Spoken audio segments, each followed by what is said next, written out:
Petrol पंपावर उभ्या असलेल्या कारचं हे सीसीटीव्ही फुटेज आहे। 29 ऑक्टोबरच्या i20 कारचा व्हिडिओ आता समोर आलाय।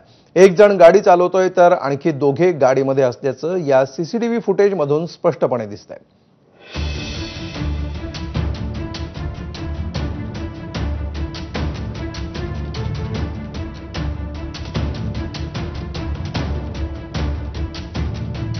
तर हीच ती कार आहे ज्या कारचा काल दिल्लीच्या धमाक्यामध्ये दिल्लीमध्ये या कारमध्येच धमाका झाला, स्फोट झाला आणि त्यानंतर 12 जणांना आपले प्राण गमवावे लागलेले होते। ही कार यापूर्वी कुठे कुठे होती याचा तपास सुरू असताना हे सीसीटीव्ही फुटेज समोर आलेलं आहे। डॉक्टर उमरची ही कार असल्याचं हे स्पष्ट झालेलं आहे। ही कार त्यांनी कुणाकडून खरेदी केलेली होती, त्या खरेदीदाराचा सध्या सुरक्षा यंत्रणांकडून, तपास यंत्रणांकडून शोध घेतला जातो आहे आणि या सगळ्या प्रक्रियेदरम्यान हे सीसीटीव्ही फुटेज समोर आलेलं आहे, ज्याच्यामध्ये 3 व्यक्ती या कारमध्ये दिसतायत।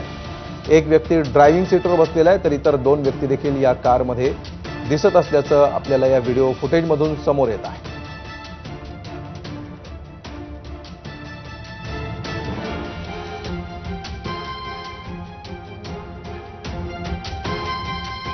पुलवामामध्ये देखील ही कार होती अशी देखील माहिती आता समोर येते आहे आणि ज्या दिवशी पुलवामाचा हल्ला झाला त्याच दिवशी ही कार विकली गेली अशी देखील माहिती समोर आली आहे। त्यामुळे ही कार डॉक्टर उमरकडे कशी आली याचा तपास घेताना या काही गोष्टी समोर येत आहेत आणि आता हे फुटेज आपण पाहतो आहोत।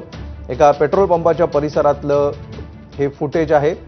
पेट्रोल आणि डिझेल त्याचबरोबर मागे या फुटेजमध्ये आपल्याला दिसतंय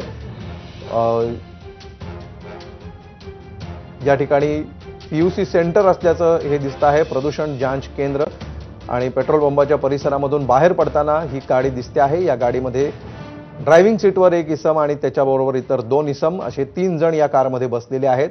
हीच ती i20 कार आहे जी कार काल दिल्लीमध्ये आली होती आणि दिल्लीमध्ये लाल किल्ला परिसरामध्ये या कारचा स्फोट झाला। या कारचा शोध पोलिसांकडून सुरू करण्यात आलेला आहे। हरियाणा पासिंगची ही कार होती आणि हरियाणामधून ही कार दिल्लीमध्ये कशी आली याचा शोध सुरू असताना या कारचे जे मालक आहेत, ही कार आतापर्यंत 4 जणांनी एकमेकांना विकलेली आहे। डॉक्टर उमर हा या कारचा 4था ओनर होता अशी देखील माहिती समोर आलेली आहे।